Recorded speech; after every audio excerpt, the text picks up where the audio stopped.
अगर आप भी ब्लड प्रेशर चेक कर रहे हैं, नीचे की वैल्यू आप 90 को क्रॉस कर रही होती है और 140 के को क्रॉस कर रही है ऊपर की वैल्यू, तो ये आपके लिए अलार्मिंग सिचुएशन, आपका बीपी हाई की तरफ जा रहा है, आपके जिस्म का खून गाढ़ा हो रहा है या आपका कोलेस्ट्रॉल हाई हो रहा है। आपको फ़ौरन इसके ऊपर तवज्जो देनी चाहिए, इससे वरना कई जो है वो डिजीज़ पैदा हो सकती हैं। अब ये होता क्यों है? अनहेल्दी फूड की वजह से होता है। प्रॉपर जो है डाइट प्लान अपना तरतीब दें और अपने इस चीज़ को कंट्रोल करें, ताकि आप हार्ट की भी डिजीज़ की बच सकें, हार्ट अटैक से बच सकें। डॉक्टर जो दवाइयाँ रिकमेंड कर रहे हैं ठीक है, जो है और साथ के साथ जो है आप ऑर्गेनिक फूड की तरफ आएँ, ऑर्गेनिक इसकी ट्रीटमेंट करें। मैंने इसका इलाज जो है घर में ही निकाला है। अल्हम्दुलिल्लाह अल्हम्दुलिल्लाह मेरे हस्बैंड का भी ब्लड प्रेशर थोड़ा बहुत कंट्रोल में आया है इन चीज़ों से। कैसे क्या करना है? सबसे पहले खुदा ना खास्ता आपका ब्लड प्रेशर हाई हो गया तो आपने एक छोटा सा अदरक का पीस लेना है और इसको चबा लेना है और नीचे बैठ जाना है। इससे वक्ती तौर पर आपका थोड़ा बहुत ब्लड प्रेशर कम होगा। आपने सांस अंदर लेना है और बाहर निकालना है, इससे आपके ऑक्सीजन जाएगी वो उसमें।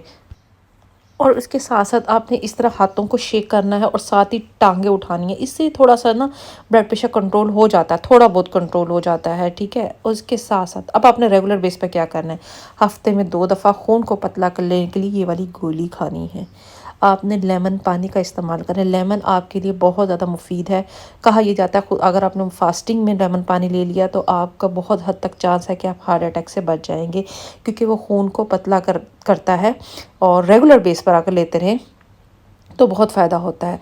ज़िंदगी के अंदर सिट्रिक फूड थोड़ा सा, जब तक आपका ये ब्लड प्रेशर की नॉर्मल वैल्यू नहीं आ जाती, आप सिट्रिक फूड लाजमी खाएं। जो भी अवेलेबिलिटी है वो लाजमी खाएं।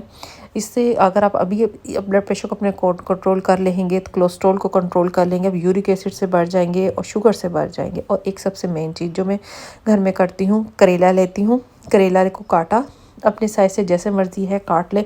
अगर आपके घर में एक्स्ट्रा जूसर है तो आप वो भी यूज़ कर सकते हैं, लेकिन मैं जूसर रिकमेंड इसलिए नहीं करती है कि वो कड़वी बहुत हो जाएगा और आपको जो है प्रॉब्लम होगी। इस पर्पस के लिए जैसे लहसुन अदरक हो गया, या फिर इस पर्पस के लिए मैंने एक अलग से ग्राइंडर रखा हुआ है। मैंने करेले ले 2-3 करेले ले लें, उसके अंदर 2 गिलास मैंने पानी डाला और इसको ग्राइंड कर लिया। एक चटनी सी बन जाएगी, एक जूस सा बन जाएगा।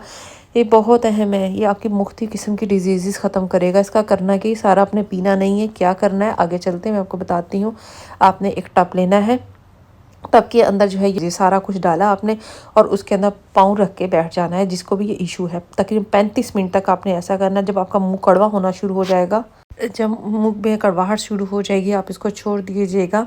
इट मीन्स इसने अपना काम करना शुरू हो जाएगा। इससे मुख्तलिफ डिजीज़ से हम लोग बच सकते हैं।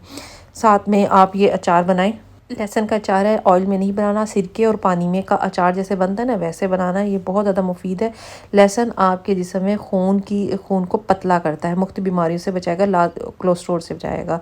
सबसे अहम चीज़ ये क्या है, मोरिंगा। संवांजने के जो पत्ते होते हैं ड्राई उसे करें, मिल जाते हैं पंसारी से, उसके बाद खुद पीसें। बाज़ार से पिसा हुआ ना लेकर आएँ, मार्केटों में भी मिलता है, वो ना लेकर आएँ, खुद पीसें और मुख्तलिफ बीमारियों से बचें। मैं उम्मीद है कि आप ये तमाम चीज़ें जो मैं डेली बेस का बता रही हूँ 3 महीने तक करें। होपफुली आप लोगों की दवाइयों से भी काफ़ी हद तक जान छूट जाएगी और आपकी वैल्यूज़ भी नॉर्मल आना शुरू हो जाएंगी और कोलेस्ट्रॉल का लेवल भी आप लोगों का नॉर्मल आएगा। साथ हेल्दी डाइट प्लान लें, फ्राई चीज़ें से बचें, मल्टीग्रेन आटा खाएं। ये हेल्दी डाइट प्लान लेंगे आपको बहुत ज़्यादा बेहतरी आएगी। और कोशिश करें अगर वज़न ज़्यादा है तो उसे वज़न कम करने की कोशिश करें। आप लोगों को वीडियो पसंद आए तो मुझे ज़रूर बताइएगा। अल्लाह हाफ़िज़।